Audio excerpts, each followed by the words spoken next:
Tama? Opo, tama po. Sino yung unang ex? Ako po. Ikaw yung unang ex. Okay. Matagal kayo nung ex mo?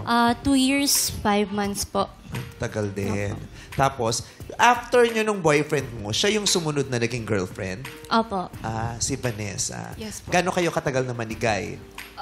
Officially, November po. So, mga 5 months lang po. Pero, yung total, 8 months, 8 to 9 Saan weeks. galing yung 3 months? Hindi na Ligawan stage. Ligawan stage po. Aligon, parang every situationship na kayo noon, hindi palang official. Yes po. Ayun. So, siya pala ang pumalit sa'yo. Opo. Siya rin ba ang dahilan kung ba't kayo nagkahiwalay? Hindi naman po. Hindi naman siya third party? Hindi naman po. Oo. So, gano'ng katagal yung interval bago mo maging boyfriend, yung ex-boyfriend ni Shane, Vanessa? June daw po sila nag-break so July kami nagkakilala. Isang buwan.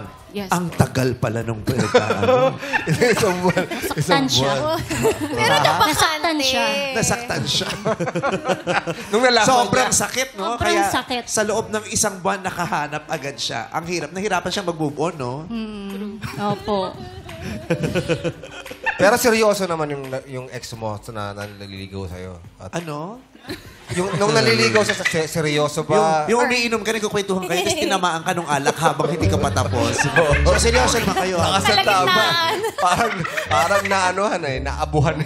Tinamats ka dun eh. So, seryoso sila ng ano? Nung after nung kay Shane, hindi ba rebound yung sa'yo? Feel ko hindi naman po kasi nag-move. I mean, lumipat din po Moving siya up, estudyante pala yung naging boyfriend niya. From grade 7 to grade ano. Tapos na yung moving on, Congrats, ha? moving Aba. forward. Moving up na. Ilan months ba para malaman na nag-move on na? May Paano ba equation yun? daw yan. Paano ba yun? May ganun ba? May competition Wala. daw. Alam Totoo eh. kaya? Baka hindi naman. Di ba yung kila Janet may 3-month rule pero hindi naman natin alam kung saan galing yun. Ikaw, so naniniwala ka ba sa gano'n? Naniniwala ka ba sa forever? Sabi ni James Reid. Naniniwala po ako sa forever, pero hindi po ako naniniwala sa 3-month rule. I mean, if you're okay na, tapos na-feel mo na ready ka na makipag-date, then go. Kahit isang araw? Ang laki. No, Pang why teatro, not? pang teatro, pang malaking venue, yung gano'n. Yes. Gusto mo kausapin si Ogie, Vanessa? Kinakausap ka kasi. Baka naman mahina yung Kahit daw ba, pagkakasabi ko. isang araw lang, naka-move on na, katanggap-tanggap ba yun?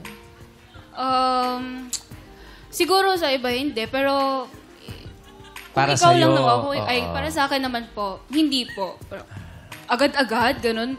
Wag naman. Wag Give naman yourself isa. a break naman Ano ang po. pinag-uusapan natin? Yung pagpasok sa Move panibagong on. relasyon o moving forward talaga? Yung Kasi iba yung... Kasi pwede ka naman, kunyari, nag-break Oo tayo nga, ngayon. no?